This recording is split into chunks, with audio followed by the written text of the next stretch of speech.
What's up, everybody? It is Thanksgiving week, and I thought it would be nice for this week's Talking Talk Podshowcast to give thanks to all of you.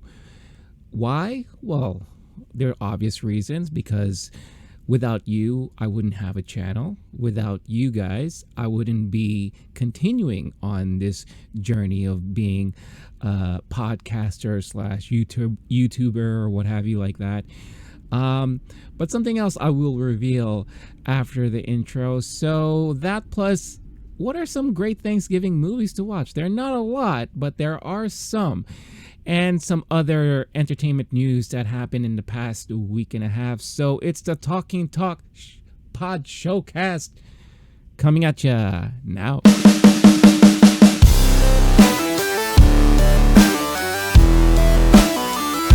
Hey. We are back. I am back. It is Talking Talk Show. Talking Talk Podshowcast. What's up, everybody? It is episode 11 of the Talking Talk Podshowcast. I am you. You are me. Hello, everybody. I am your host, Renee.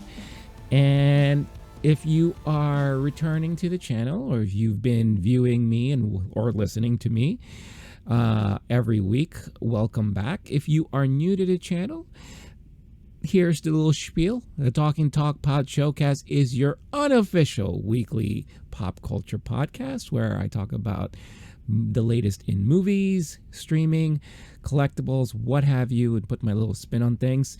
Not every episode is going to be so centric on the all the topics, but there are going to be some main topics that I will talk about week after week. But this is a special episode because we are celebrating today, and I'll get to that in a minute. But it's also Thanksgiving, so a little holiday talk. Depending on when you are listening or watching to this, you are either about to be ready and gorge yourself in the goodness of Thanksgiving goodies and food. You are recovering and maybe half asleep after devouring all the food, or you are enjoying some of the leftovers through the weekend, because what is Thanksgiving without having a ton of leftovers, right? So whenever you are listening or watching, I thank you guys as always.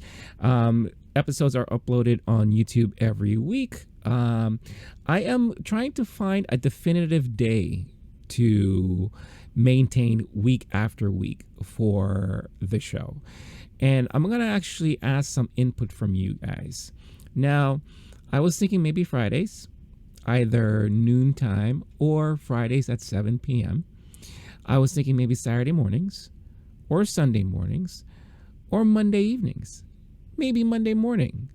Why don't you guys let me know in the comments what days you would prefer for this show to go live on YouTube, and for those of you who are listening on your podcast platform of choice, yes, you can listen to the show on your podcast platform of choice like Spotify and Apple Podcasts. The links are all in the description of this video and or podcast. So I thank you guys, all you Audible listeners. We are very close to approaching 200 downloads. So that is very good news there. So yeah, let me know in the comments what days you think is best for a program like mine, and when you are more free and willing to listen and watch. I mean, obviously you could always listen and watch anytime during the week, but to catch it on a specific day, I am curious as to what you guys think. So it is Thanksgiving, and I just like all Thanksgivings, and again, it's Thanksgiving here in the US. So if you're listening internationally, obviously you may not be aware, but Thanksgiving here in the US is a holiday that's been around for generations, and basically it is without getting into the controversial reasons as to why this is a holiday, what I have been accustomed to and what I usually practice is that it is a holiday to spend time with friends and family, um, really share the love with these special groups of people and really give thanks for whatever has transpired in the past year, past 10 years, what have you, your whole lifetime to this day, and just really appreciate the things that have happened to you or you've accomplished, or appreciate those who are around you that you see every year. So obviously, with a lot of the stuff that has happened in the past year and a half, there's a lot of things to be thankful for. Hopefully all of us are healthy, gainfully employed, right? And for those who are not, hopefully you are thankful for being able to live day by day without any major problems. Thankful for those around us, those who we could go to when we need to talk, those who are always there for us, those that we are there for, right? The friendships, the family, and all that stuff. And as I was teasing at the top of the show, I am extremely thankful for all that I've accomplished because of all of you who are watching and listening. And the reason because of that is earlier this week, it has been officially achieved that this channel, the YouTube channel specifically, has hit over 500 subscriptions. So we have over 500 subscribers, all part of the Loki Geek community. And I know for those who may not be well versed in this space, that might seem kind of small because you are familiar with a lot of the major YouTubers or channels out there that have thousands and thousands, hundreds of thousands, maybe even millions of subscribers, right? But keep in mind, I've only been doing this really for slightly a year and a half. And for a small channel like mine to accomplish this goal within this period of time is a huge milestone. And I am humbled. I am really, really thankful for all the love and support that has been given to me and this channel and this venture for the last year and a half. It's been an interesting journey, it's been one of those journeys that, like many of people out there, and maybe some of you, it started because of the events that are happening in the world. And the reason why I never really talk about, the major event, is because, well, frankly, whenever the time comes for videos to be monetized on my channel, advertisers shy away from that type of topic. So whenever I say the events of the world, you are all smart enough and you know exactly what I'm talking about. So it spawned because of that.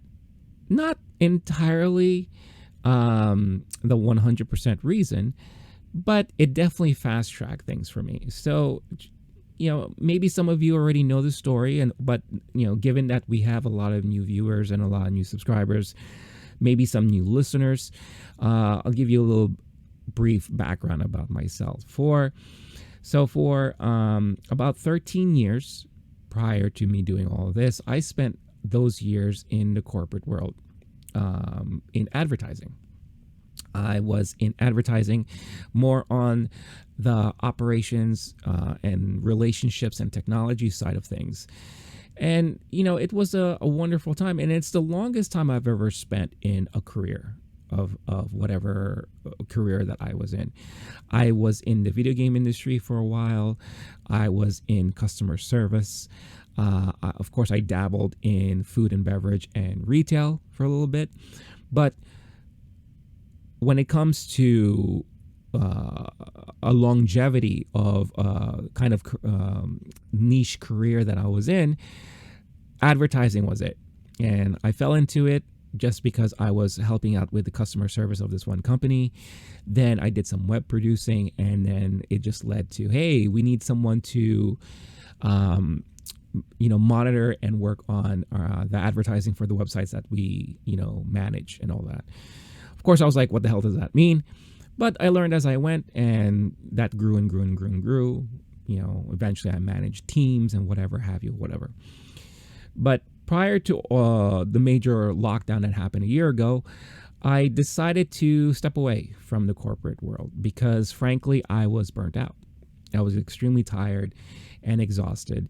And I was tired of working for other people that don't appreciate the amounts of work or the hard work that, you know, I put through. And I know a lot of you feel the same way, right? So you probably know where I'm coming from. And for the longest time, I've always wanted to do something different. And I wanted to do something on my own. And this is not the first venture that I partook in as far as starting a business or what have you. I have had experiences doing this multiple times.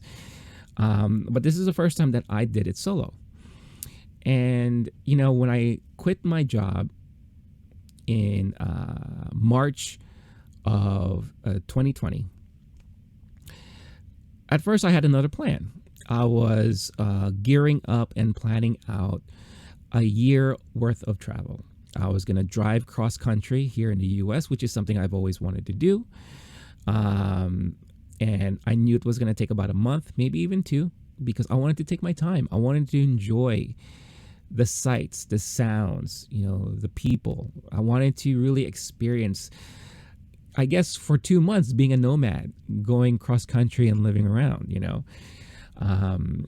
And then I was going to do more international travel, which is something that I've always done and I wanted to do more of. But little did we know, the big event happened. We didn't all expect this to be a major thing, and we also didn't all expect it to last this long. So we found ourselves stuck at home, and I was wondering, what am I going to do now, right? At first, you know, I kind of just hung out, you know, just relaxed and, you know, got a lot of sleep. But then I figured, you know, let me start doing something. And what I've always been wanting to do was I wanted to always have some sort of program or do some sort of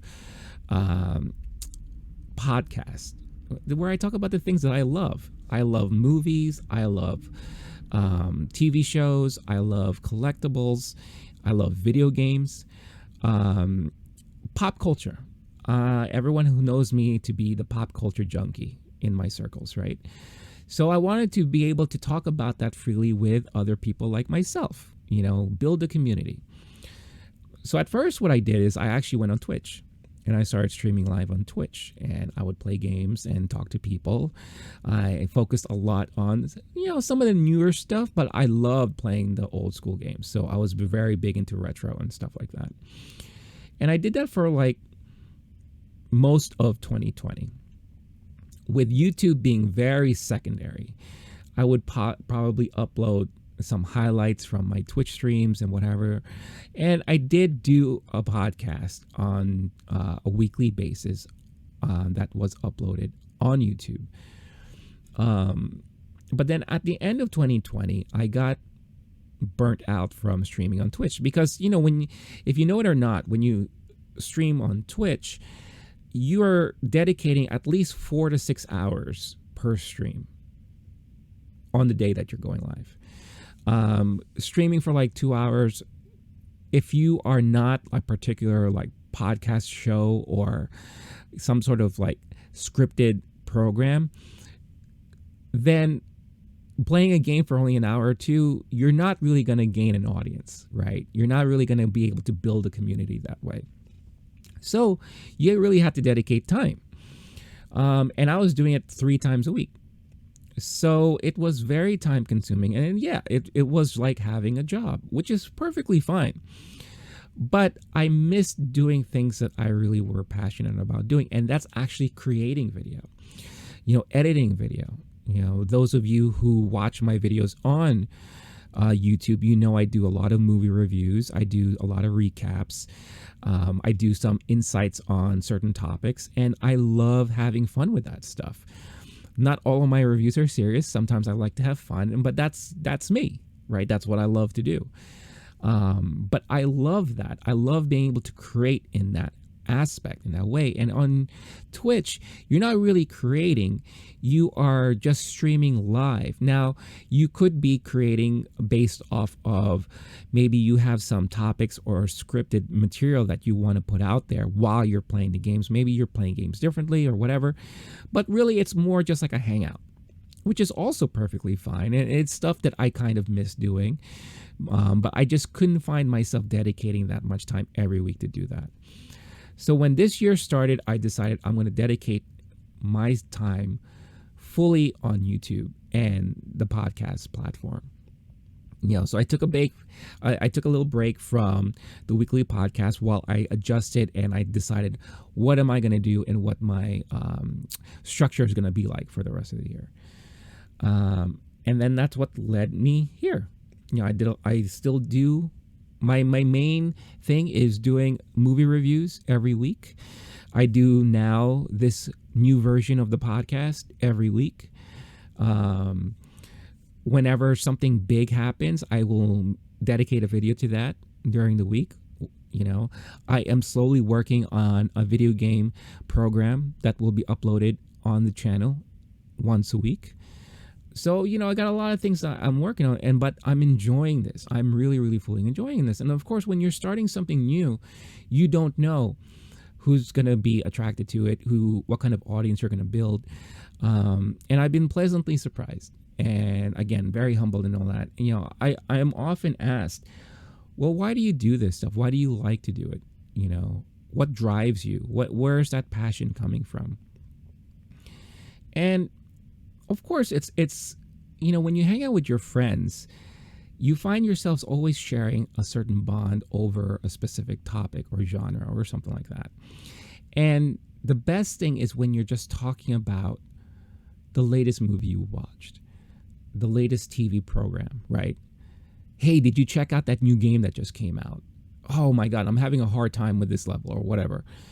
And you could get, when you're with your friends, you talk hours upon hours about this stuff. So already inherently, I love talking about all that stuff. I've always been fascinated with box office numbers for movies. So that's why I do my weekly box office minute on Mondays. Because for me, that is fascinating because you get to learn what the audience out there is watching, where they're going, and the business side of things, right? I always found that very, exciting and interesting. And I love talking about certain things within the news. Oh, this thing got announced. That new trailer just came out and all that. Now, I'm not a big trailer reactor or whatever. There's so many other channels and people who do that way better than I would have done. But from time to time, I may, mess around or do a recap of what I saw, just like I did with the latest Spider-Man trailer and all that. But I just really love talking about the space and talking about things within the space. And I love sharing, my thoughts, my commentary with people. And if I could build a community and share all that with several people like yourselves, I want to be able to engage in that conversation. And that's the thing that I found myself always interested in, engaging with the community and engaging in conversation. And recently it brought me back to the time when I recalled one of the, as I mentioned, business ventures that I went into was that I had my own personal retail establishment. It's not a store. I didn't have a physical store. But what I would do is that I would go to the local comic book conventions or anime conventions, and I would set up a booth. And I imported a lot of stuff from Japan. I signed up and teamed up and partnered up with a lot of warehouses, official distribution centers, and all that stuff. And I basically sold anime and gaming goods, your DVDs, your plushes, your shirts, hats, jewelry, the trading card games, HeroClix, if you guys know what HeroClix is. I did a lot of that. Unique stuff that I was able to find, like stationery sets or keychains, or if you've been to a convention, you know exactly the types of stuff that I would sell. And the reason why I was reminded of that recently is something I actually want to show you guys.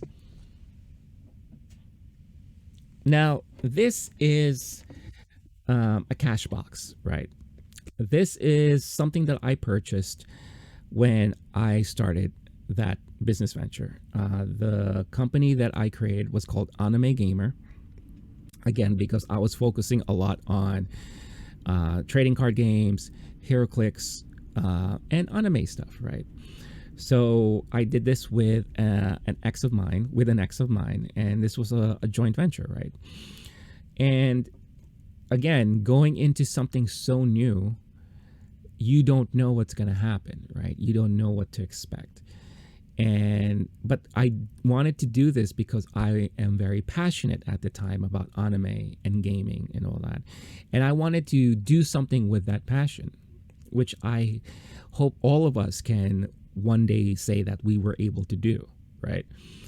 So I opened this up, and as you could see, it's a very typical cash box and all that. But I totally forgot that I had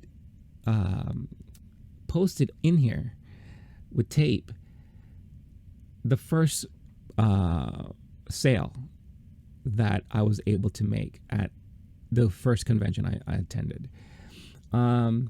So it was $10. It is the first piece of money that the company was able to make, and the date on here is December 2007. I was able to do this for a good 3 years. Sorry, excuse me, as I put this down because I don't have a lot of space. But I was able to do this for a good 3 years. 2 with my ex, 1 solo, because unfortunately there was, a falling out or what have you. But the one thing that I remember and recalling the first year was that, and mind you, if you've been to a convention and you know where all the dealers are and all that, it's a huge space. And placement is very important. My placement was terrible. I was all the way in the back because I was a new distributor. I was a new retail, right? I didn't have clout. I didn't have a following, what have you. So more than likely, those who were coming down already spent most of the money in the front, right? However, when people would trickle in and they would start looking at my stuff, I would start engaging in conversation if I noticed that they were really heavily looking at something. The great thing is that everything I sold, I knew about 100%. I knew about the stories. I knew about the characters. Because again, I was a fan. I was a fan providing a service to other fans. So I would engage in conversations at times that would last 20, 30 minutes. People were saying, stop talking so much, try to sell, blah, blah, blah. But I didn't listen because I actually enjoyed the conversation.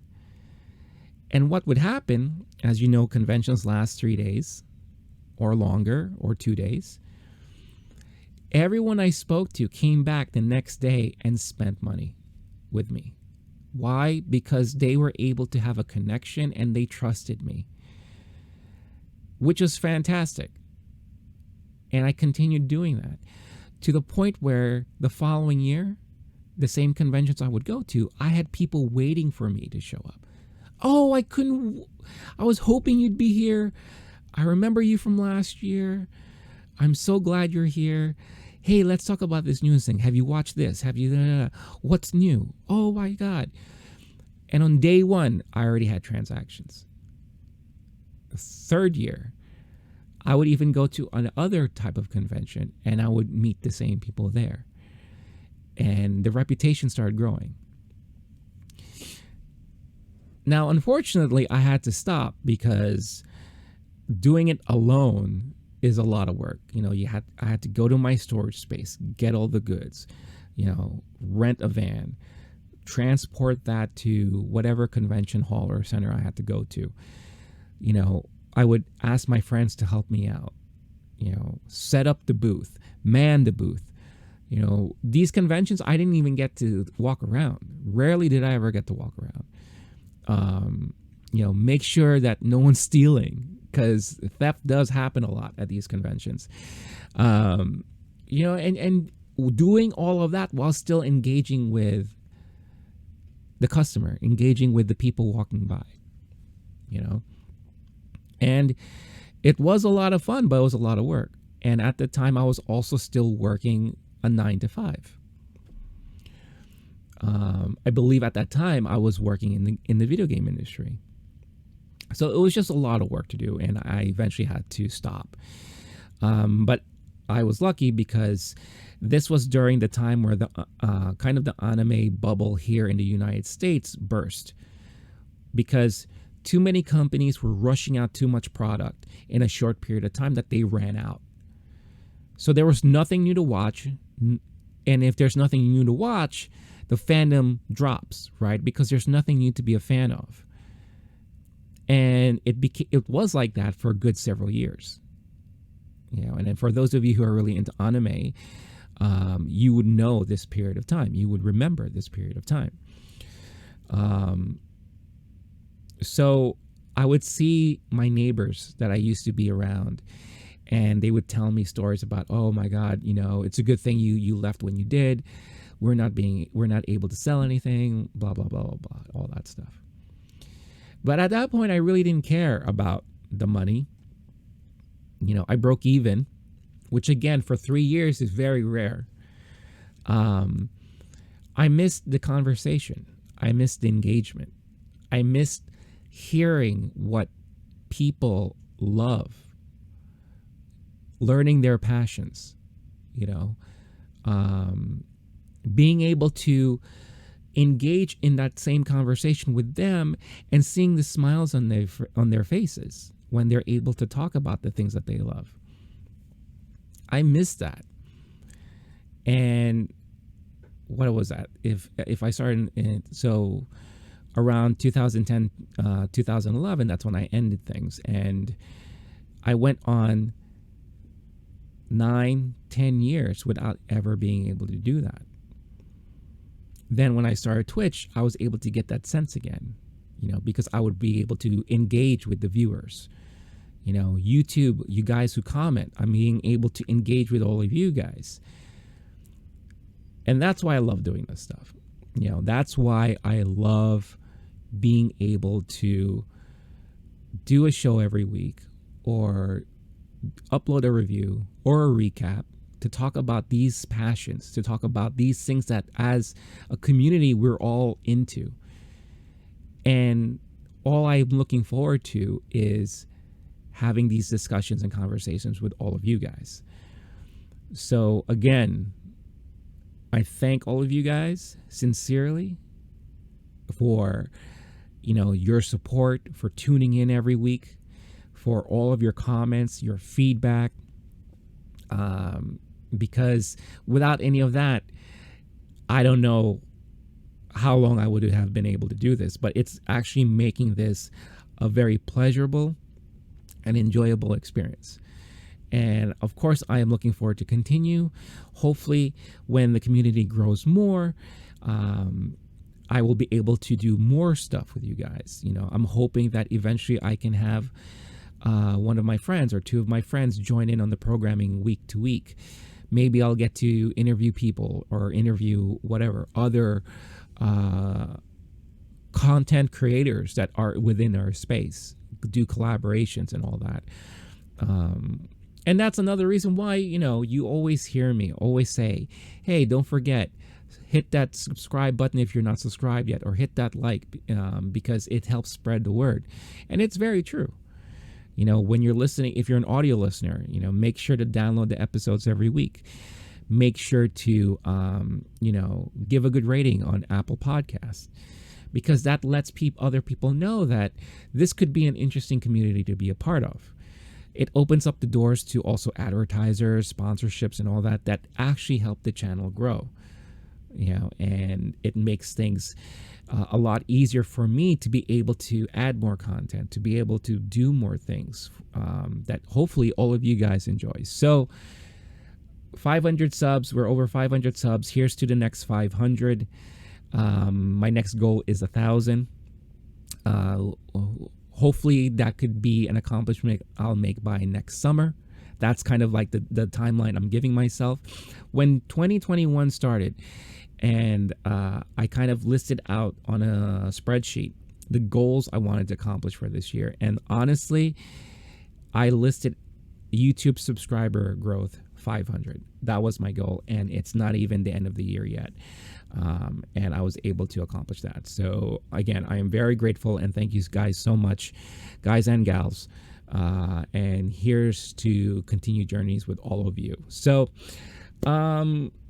yeah. So giving all those thanks to all of you guys on this lovely Thanksgiving holiday.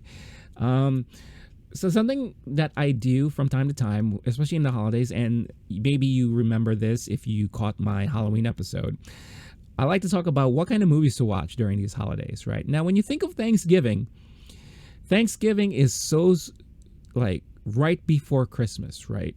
So most people, I feel like they always focus on the holiday Christmas movies, right? But there are a handful of Thanksgiving type of movies out there that maybe we are aware of or not too aware of, right? And, you know, I'm going to give you my personal 4 right now. But if you guys have any other, guys and gals, if you have any other Thanksgiving movie recommendations, let me know in the comments, because I would love to hear about them. But I feel like some of these are staples, right? And, you know, maybe one of these movies some of you have not seen yet.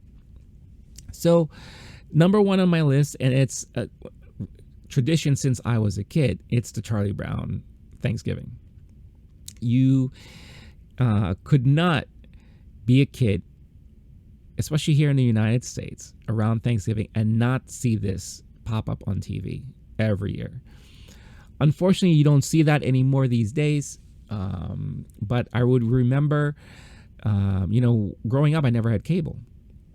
So I was always reliant on network television or what have you. And are always around this time in the holiday, you know, usually, okay, here's the procedure, right? You wake up Thursday morning, you watch the Macy's Thanksgiving Day Parade, right? Then usually it's after that, it's time to eat. Stuff your face, all that, you take a nap. And then towards the night, that's usually when you have your movies that you watch. And Charlie Brown was definitely one of those movies. So it's a classic. I'm sure many of you have seen it. So that's definitely on the list there. One, if you're looking for a comedy, Planes, Trains, and Automobiles. The classic with Steve Martin and John Candy. I mean, this is a comedy classic that you would watch even when it's not the holiday. It's a funny movie about a guy trying to get home for Thanksgiving, but he's traveling with a wackadoo, right? And it's just comedy gold. And John Candy really shines in this movie. You know, you really get to see the comedic genius of John Candy, and the chemistry he had with Steve Martin was phenomenal. You don't really see this a lot these days with movies, especially when it's like a holiday buddy movie. You don't get that a lot anymore. And I feel like, especially in the 80s, there were so many of those going around. So definitely a huge classic there. My own personal favorite, and one that a lot of people tend to forget, is Addams Family Values, the sequel to the live action Addams Family. This movie is flat out hilarious, and it's a pure Thanksgiving movie because it does take place around Thanksgiving, the holidays. The best part by far is when the kids go off to the day camp or the sleepaway camp, and they're doing the Thanksgiving pageant or play, right? You have Wednesday doing this really morbid rendition of her vision of Thanksgiving. You know, one of the kids there falls in love with her. It's so adorable. It is just so funny. Christina Ricci, it was just a gem during this period of time. But the entire movie was just really, really, it's rare that you get to see a sequel be as good as the original. And I would definitely put this up on that list, Really, really funny. And if you haven't seen it, I totally recommend you guys check it out. And then one that I came across, now I've watched this movie, but I never really saw it as or considered it to be a Thanksgiving movie, but a lot of people are now adding this to their Thanksgiving list. And that's Knives Out. Rian Johnson's Knives Out. Now, admittedly, I've only seen it once. So I actually don't even recall if this took place during the Thanksgiving holiday. But I think one of the reasons why people are considering this to be a Thanksgiving movie, a more modern Thanksgiving movie, is because it revolves around family. And what do we do usually around Thanksgiving? We gather around family. In this case, it's family gathering and reuniting because they're trying to figure out who killed one of their family members, right? Who killed the main dude. It's a murder mystery, comedic type of murder mystery that's also kind of thrilling and what have you. It reminds me a lot of like Clue. And you really get to see Rian Johnson shine as a director in this movie. Because unfortunately, a lot of people really judge him for The Last Jedi, the Star Wars movie that he directed. And I think that's unfair. He directed Looper, which was a great take on time travel, and then Knives Out that he did already after The Last Jedi. And I think the audiences who watched it were very thrilled and pleased and said it was a great movie. I loved it a lot. It's just I never had a chance to really revisit it. Again, there's so many movies and all that stuff like that, so it is kind of hard to revisit classics. But I feel like this is something I need to revisit, and maybe I'll do so during this holiday. So the very short list, and there are others out there. I saw someone mention The Blind Side. That is a good Thanksgiving movie. Again, I feel like anything that is heavily revolving family, that's heavily, you got a family-centric type of movie, gathering, reunion, support, that qualifies, I guess, for a Thanksgiving movie. But if there are any others out there that you guys are really into, let me know in the comments, because I would be very, very curious about that. So that really talks about the holidays and what have you. Now, there are some bits of news that I am very excited about that happened within the last week and a half that I kind of wanted to talk about a little bit. But before I continue, I wanted to let you guys know that in celebration of the 500 subscribers that that the channel has been able to accomplish, I am gearing up and getting ready for a special giveaway for one of you viewers and audio listeners. So I'm planning to release the details on Black Friday. So if you want to stay in touch and stay notified about the details behind that giveaway, I suggest you follow me on Twitter.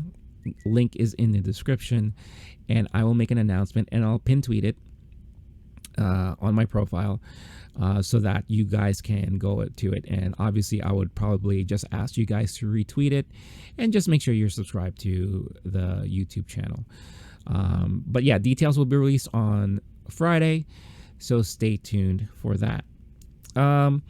So Blade, we all know that Disney and Marvel, they're working on a new Blade movie. They're rebooting Blade as a character, and they cast Mahershala Ali in the title role. When this was announced, everyone lost their mind, and I personally think it's a brilliant casting. Without giving any spoilers, in one of the more recent Marvel movies, we were hinted and reminded that he is coming. Again, I won't say anything else but that because it hasn't hit the 30 days. Well, I may have just given it away. But anyway, I just don't want to talk about it yet very freely without any additional spoiler warnings or what have you.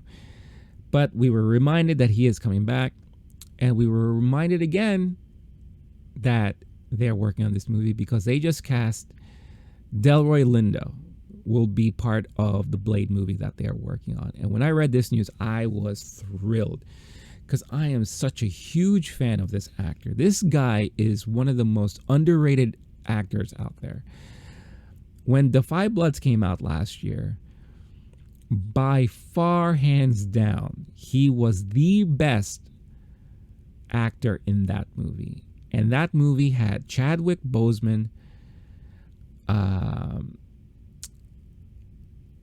and of course, everyone was thinking like, oh, Chadwick is going to be amazing in this movie. Chadwick was in the movie for maybe 15 minutes. Delroy had monologues, conversations. You know, he had a tragic story all throughout. And it was so brilliantly portrayed by Delroy. You know, recently on Netflix, they just released The Harder They Fall, which is a black Western, a modernized Western, I would say. I enjoyed it. I still have yet to upload my review about the movie. So again, stay tuned to the channel for that coming. But Delroy was in that movie. And again, you get to see his brilliance as an actor in this movie. So I'm really, really excited for him to be part of the MCU and part of Blade. Now, what character is he going to portray? I mean, come on. I think it makes sense if he takes on the mantle of Whistler, who is kind of like that mentor or like main strategist or partner of Blade. If you remember the Wesley Snipes Blade movie, Whistler was an integral part, especially in the first one. Hold on one second. It was, yes, Chris Christopherson portrayed Whistler in the Wesley Snipes Blade movie. And, you know, he was like a vampire hunter. He created a lot of the gadgets and the technology to track them down and fight them off. And of course, Blade took over all that stuff, worked with him. Blade became the muscle. He became more of like the, you know, the, I don't know if you would call him the brains behind the operations or what have you. Kind of like Alfred to Bruce Wayne or whatever. So Whistler is a very important character. So I think it would make perfect sense if Delroy was cast as Whistler. But we'll see. Not a lot of details have been given about this movie at all. And it's still ways off. I believe they're not expecting to release this movie until 2023, right? So I am extremely excited. Let me know what you guys think about the casting news about that. In other casting news, also with Disney, but this time in Star Wars, I am so excited that they announced that they casted Sabine Wren for the new Ahsoka series, starring Rosario Dawson as Ahsoka. You know, we saw her pop up in season 2 of The Mandalorian. So it was a matter of time before we got a separate standalone series for her, especially now that this is in the future now, past all the events of Rebels.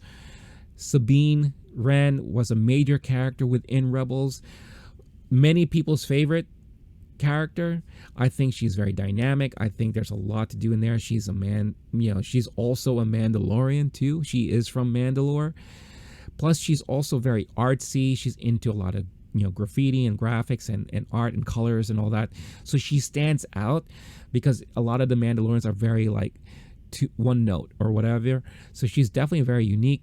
So they casted Natasha Liu Bordizzo in the role. Now, I am not familiar at all with anything that she's done. I believe when I looked her up, she's done a lot of like streaming shows, like these small bit streaming shows or what have you. So this is going to be a huge role for her. I would probably say this is going to be her really huge breakout and debut, where a lot of people are going to get more familiar with her, and probably she's going to wow a lot of folks too. I read that she is a black belt. She is familiar with judo and kung fu, which I'm sure will really come in handy with this type of role, because Sabine is very nimble. She is a fighter. But what makes this so exciting is that now that we know Sabine is going to be in Ahsoka, Hayden Christensen is going to be in Ahsoka, because that was announced not too long ago. More than likely, Katie Sackhoff is going to return as Bo-Katan, right? Does that mean it's going to be really a pure Rebels reunion, but in live action form? Are we going to see Thrawn? Are we going to see Ezra? Because we know Ahsoka's looking for Thrawn. That is 100% her main goal, right? And we know the last time we saw Thrawn in Rebels, he was with Ezra. So are we going to be able to see them too? I am really excited for this series. Really, really excited, because I am a huge Rebels fan. And I know a lot of people, the main criticism is always like, well, you guys are always wanting to connect things, right? Ahsoka's here, so now you're going to be connecting everything from Rebels, and maybe a lot of you never watched the Rebels, right? Blah, blah, blah, blah, blah, blah. But if the story is good, what are we complaining about? You know? Oh, you're making the universe too small. Everything's connected. Yeah, but you know, things happen within a universe that's so easy to travel around anyway in this reality, that you are going to get connections, right? It's kind of like, you know, when you here in New York, we have 5 boroughs, but majority of the people work in Manhattan. You're going to bump into people you know that you probably went to school with, or that you worked with at a job, is doing something else within that city. If that person happened to be high of stature and you are too, you're going to run around in the same circles. That's just how it works. Again, if the story is good, what does it matter? Ahsoka is a beloved character, and we know where she came from. She was introduced in Clone Wars, which spilled into Rebels. Now she has a live action version. Of course, you're going to see people from her past show up, because that is her through line. That's her story. I wasn't expecting to see Sabine. Heck, I wasn't expecting to see Hayden Christensen come back as Anakin. Annie. I was thinking Katie Sackhoff is going to come back, because, you know, that's Boca. She already made her appearance in The Mandalorian, which was brilliant. You know, she was the one that told good old Mando over there where to find Ahsoka. So she's involved in the storylines, what have you. Ahsoka make it very clear that she's looking for somebody, and we already know who that is, right? So it's exciting. It's going to be fun, you know. And I give kudos to Rosario Dawson for really, really portraying this character so well that it's making people want to see her more, see this character more. And I have a feeling when we get closer to really, really understanding and knowing what this show is going to be about, it's going to be a lot of fun. And it hasn't been clear if this is going to be a standalone or if this is potentially an ongoing series like The Mandalorian.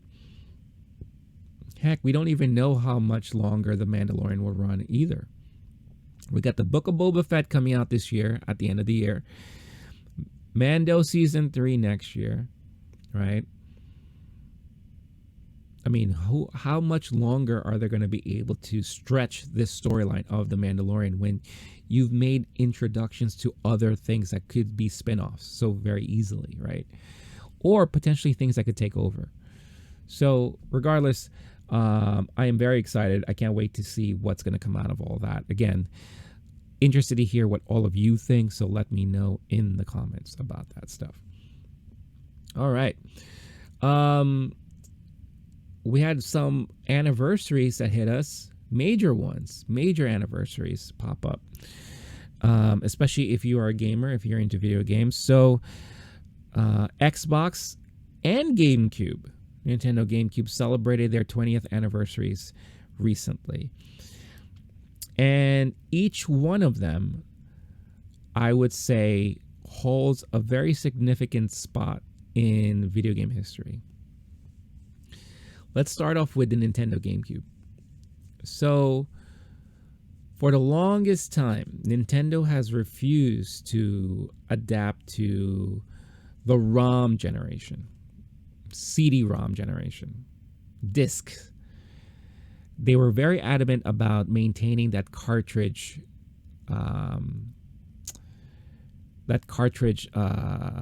usage, right? You know, that's how their first system was. The Nintendo, the Super Famicom, and then the Nintendo 64. Around the time when most next-gen systems were transitioning off of cartridge formats and going into more of the ROM formats, right? The discs format. PlayStation, Sega. You know, Nintendo was refusing to move on. They love to be proprietary, very much like Apple, right? The GameCube was significant because it was the first time they did so. But of course, they did it in a manner where they made it still very proprietary. They put out their games in these mini discs, which were fun, you know, because it was very niche. It was very alluring because it was very different. But as a game developer and publisher, it was very annoying. Because that means you had to procure specific material hardware to be able to burn these things that you could only get directly from Nintendo. Plus, you got to purchase the disc directly from them. And it was a nightmare to be around if you were a game maker, if you were a developer and all that. For us, for, you know, other people who are just consumers, it was cute. So that was one significance of Nintendo. But the other significance, too, is that the GameCube was also being advertised as a portable gaming unit. Y'all remember it had the handle so that you could carry this from place to place, right? It was meant, the system was really encouraging people to play socially with it. Hence why they kept the 4 controller ports in the front, just like they did with the Nintendo 64. You know, one of the standout games of that time on that system ended up being, of course, Mario Kart and Mario Party. So people would travel around carrying this thing with the handle, go to a friend's house or wherever, and they would all play. This was the start, I think, personally, of Nintendo thinking about a home console that was portable. Because the Nintendo was not meant to be that way. The Nintendo was meant to be part of your entertainment system with your, you know, stereo receiver, your VHS player, all that stuff. Super Nintendo came out, similar vein, right? Nintendo 64 was just more focused on updated graphics, right? Okay. GameCube came out, hey, let's make this a fun one. Let's make this a fun system. And then when they did the Wii, they totally were focusing again on playability and allowing more generations of fun experience, right? With the motion control and all that stuff like that. And where we are now, The Nintendo Switch. What does it do? It's a home console that is extremely portable and you could play it on the go. So I truly feel like this was the start for Nintendo to really think more about portability. I mean, they were already ruling with the Game Boy and all the iterations of Game Boys that came out afterwards. And then which led to the DSs and all that. They rule the portability market. But those are just portable game. Those are portable game devices. So of course it was different software and all that stuff like that. This would be the first time that you could buy a home console and games for that console, but being able to carry it around. Hence why they also created these mini discs, because they're a lot easier to be portable. You know, just take them out of their cases, put them in like a little sleeves. I remember they used to sell like these little portable sleeve binders that are, or pocket pouches or what have you. You know, pop it in and out, doot, doot, doot, and all that. It was a fun system. It was a lot of fun. A lot of potential. A lot of great stuff came out for it. But it was just very short-lived, you know, because they had to move on and adapt to new things. So I have a lot of fond memories of the GameCube. A lot of great stuff. A lot of great gaming moments with my friends. Especially Crystal Chronicles. Final Fantasy Crystal Chronicles. I was working in the game industry and we got that game and we made it a point to play that game after work. Any chance we can. That was a lot of fun. It was a lot of fun. Then you have Xbox. So again, significance in video game history. This was the first time Microsoft decided to venture into the home console gaming market. They were laughed at. You know, there is a documentary somewhere. I don't remember where I saw it. I believe maybe it's on YouTube. And I'm sure if you search on YouTube, you'll be able to find it. And it talks about the team who came up with the concept of the Xbox and how they had to pretty much bug the living crap out of everyone in order to get this idea off the ground. And then eventually when they did and it got developed and everything like that, it was also laughed at when it came out because it was a behemoth of a console. This thing was like huge and a little heavy. Then we also the controller, which you needed straight up gorilla hands, Bigfoot hands to hold this thing. If you weren't an NFL linebacker and you had small hands, this controller sucked for a lot of people. You know, and eventually later on down the line, they redesigned the controller and made it smaller. And then, you know, with every system that came out afterwards, you know, they tried to make it more lean, more, you know, aesthetically pleasing to the eyes, right? Streamlined. But you cannot disregard the amount of interesting games, especially the first party games that came out. And hands down, it's Halo. Halo was a game changer at the time because not only was it a refreshing take on the first person shooter, but it revolutionized multiplayer. Everybody was playing Halo multiplayer, especially when Halo 2 came out. Forget it. That's what blew it through the roof. I used to do with my friends, we used to have LAN parties, but not with PCs. We all used to bring our Xboxes and connect them just so we could play Halo. I'm sure a lot of you younger generation folk are like, what? What's a LAN party? You know, so I'm definitely speaking my age right now. But that was a lot of fun. Like I said, Halo 2 stepped it up a notch. Then the major accomplishment was when they created Xbox Live. Now you are able to connect online and play these games online with all of your friends. Now, they weren't the first. Sega Dreamcast prior did the same thing, but it just wasn't really fully well adapted and executed. People forget the Dreamcast came already with a built-in modem. But the Xbox took it to that whole other level. You created a gamer tag.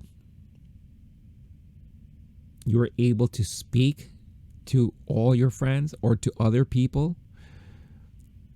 Create parties so that you could, solidify your group so that communication is much easier.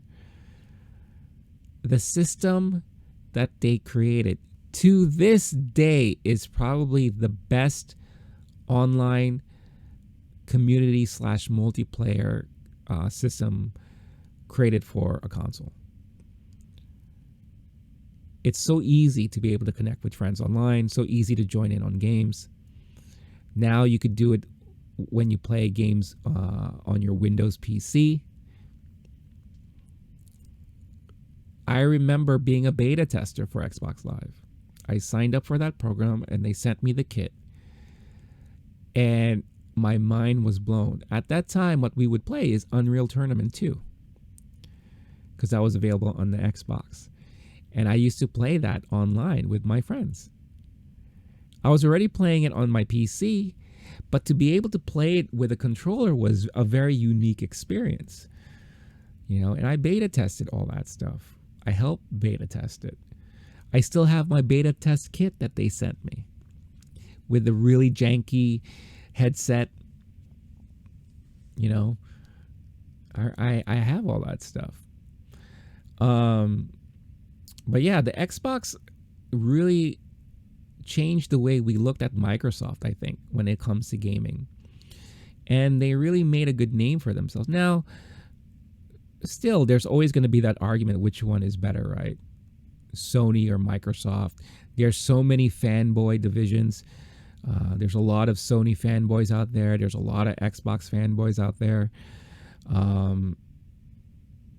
Each offers their own unique experiences, pluses and minuses. But for me personally, the Xbox was very easy to get into and manage. And I had, for me personally, I just found myself playing more games on the Xbox. And like I said, one of the main reasons was because the online experience was so much easier. And it took a long time for Sony to adapt to that and try to work with online and multiplayer and all that stuff like that. And I think they're still behind Microsoft when it comes to that stuff. My opinion. But during that time, that era, when the Xbox came out, I was doing a lot of online gaming. And it was because, and thanks particularly to the Xbox.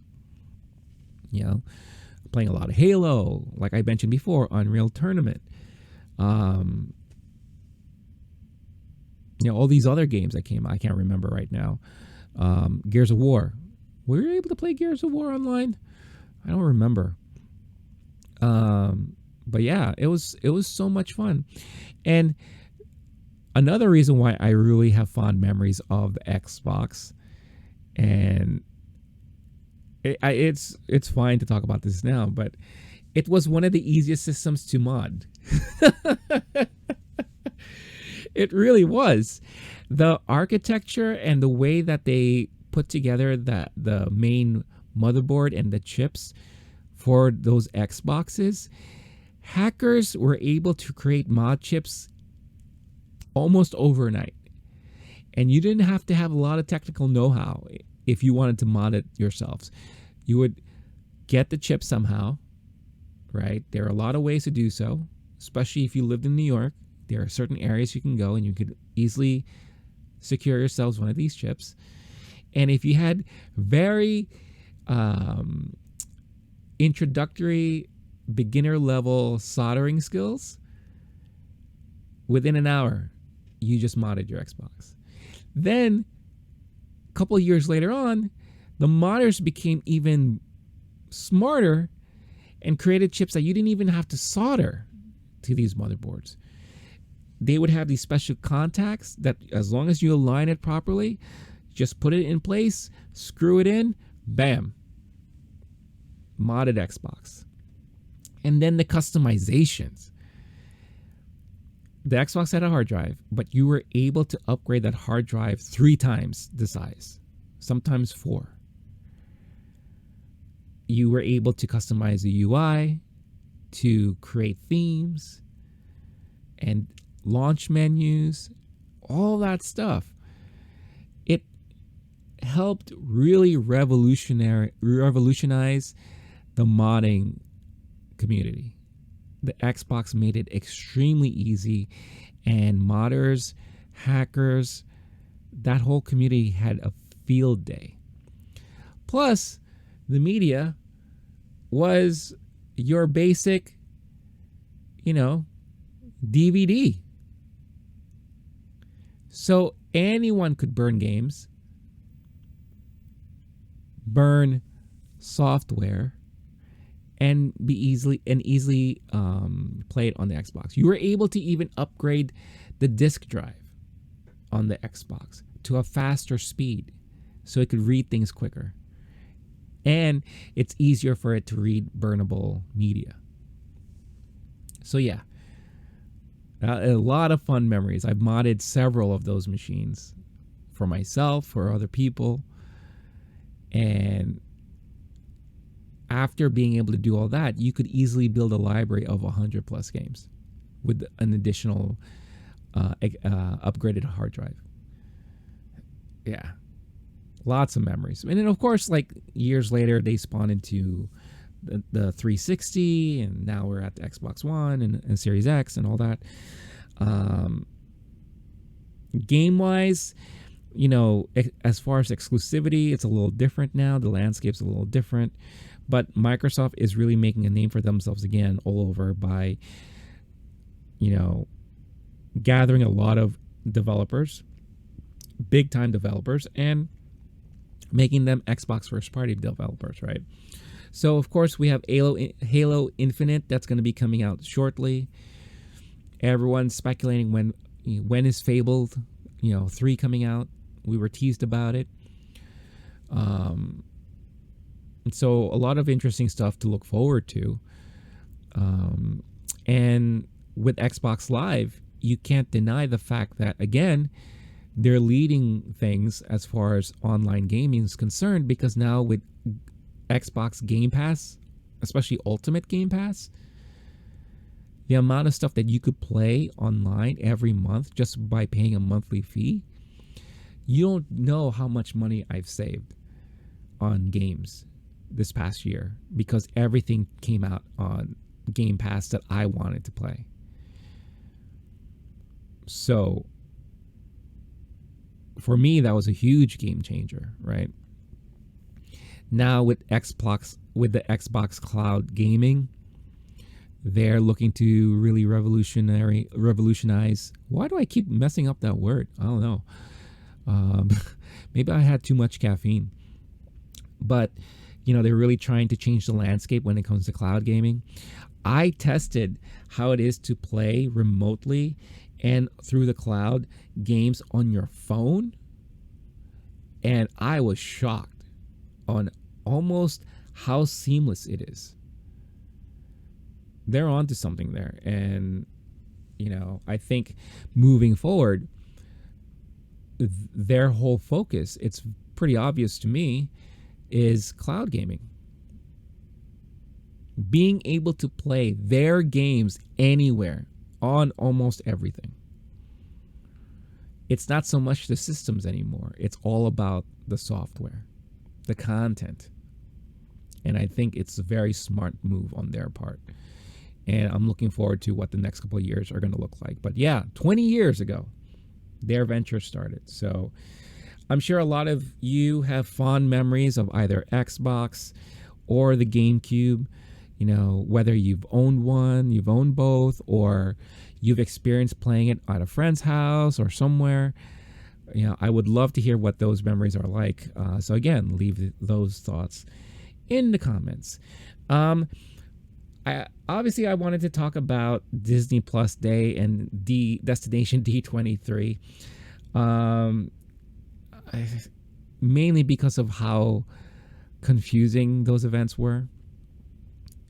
Disney Plus Day came and gone one day, and you would think with Disney Plus they would have held maybe a live stream convention panel style on this platform, but they didn't. They released like 10-minute videos, maybe 2 of them only, behind the scenes of Obi-Wan. I think that was even 5 minutes, not really showing much. And then like a 10-minute Marvel sizzle reel about all the content that already came out, and quick glimpses of the new stuff. So as of the recording of this, Hawkeye just came out with the first 2 episodes, but they gave us this amazing tease of Hawkeye with this really like cool action one shot with Hawkeye and Kate Bishop in the car fighting off the tracksuit mafia, with the camera panning around, all like looking like one take. We saw something somewhat similar in Quiet Place 2 at the beginning of that. So I thought that was exciting. That was really trying to set the tone of how this show is going to be like. Then we got a tease of Moon Knight. We finally got to see how that looks like. Very quick though. Miss Marvel, same deal. Very quick. Maybe not even a minute. And then a bunch of logos. Blech. Wonderful. But the way they were releasing a lot of the other news was all through tweets and Instagram posts. But everyone I felt was confused. Like, where do I find this new news? Where do I watch the trailer? Where do I watch the teaser? And I felt like because of that, things get lost so easily or forgotten, right? So it would have been nice to kind of see them handle it a little differently. And outside of that small little Obi-Wan news, that was the only bit of Star Wars news we got from Disney Plus Day. So all the Star Wars fans were hoping for more information on Book of Boba Fett, Mandalorian Season 3, what's happening with the movies.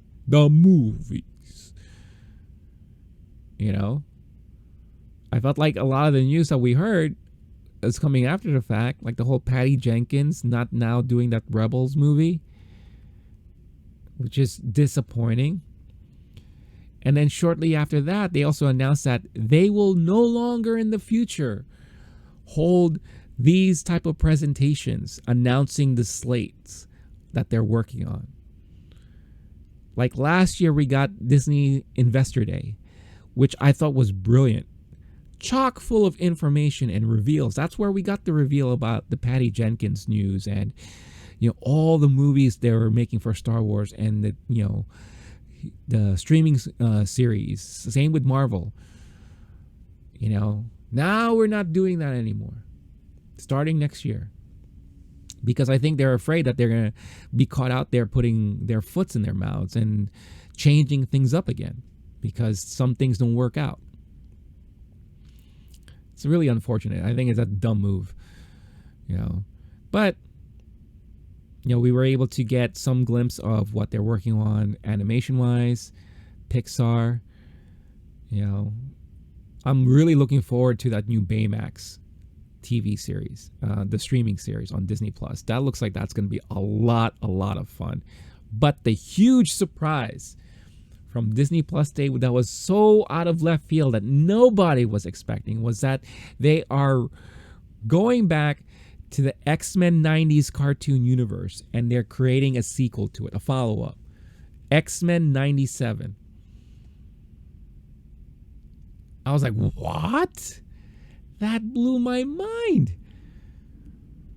If you were growing up in the 90s. Now, I'm more of an 80s kid. In the 90s, I was like in my teens.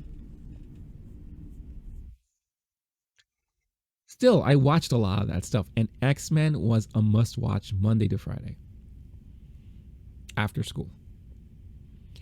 It was the first time that we had a dedicated animated show that took storylines directly from the same comics that we would read every month, exploring a very complex group in the X-Men and the X-Men universe.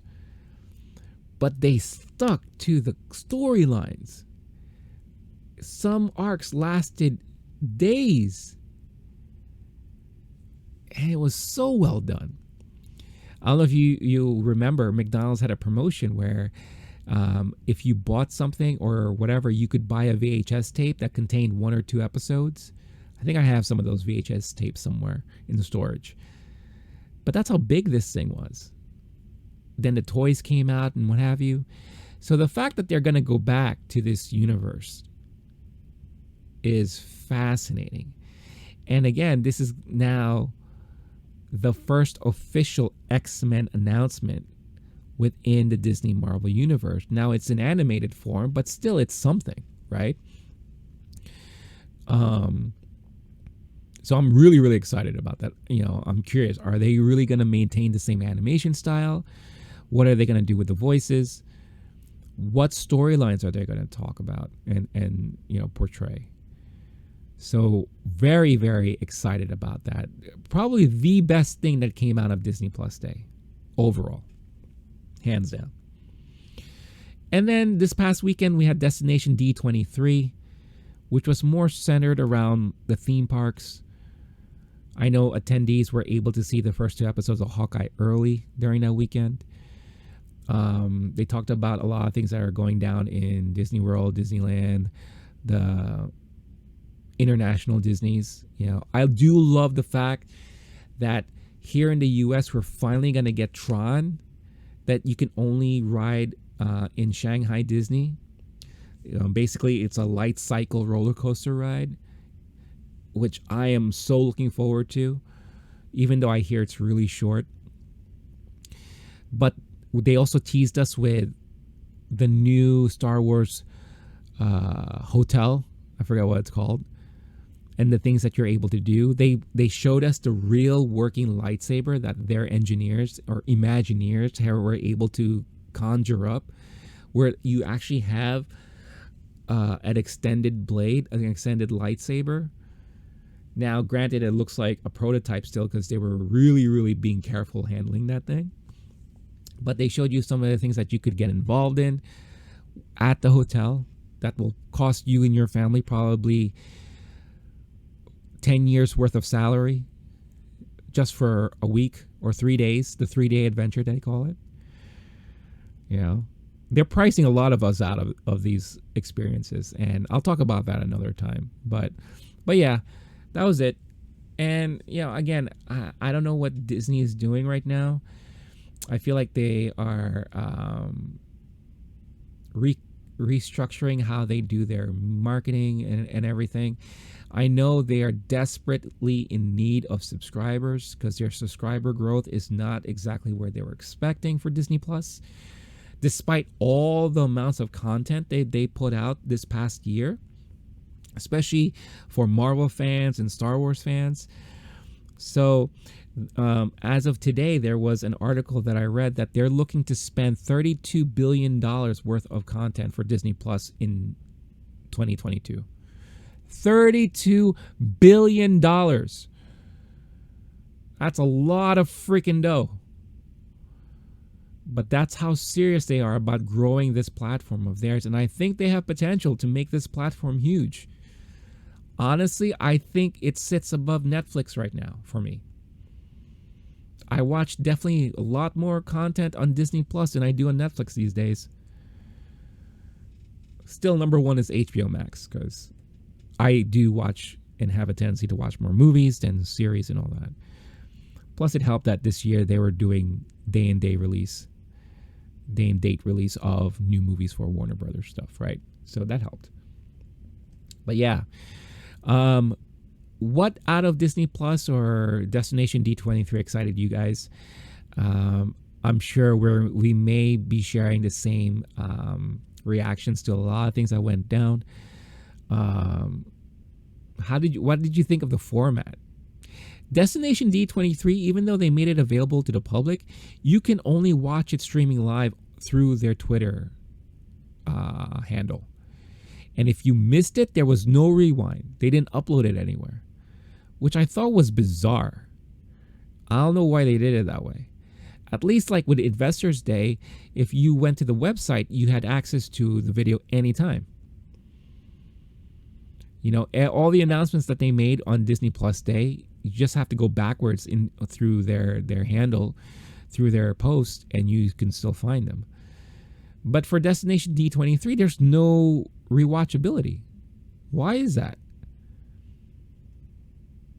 You know, I don't know what's going to happen once they really hold the D23 event that they used to hold like every other year or whatever.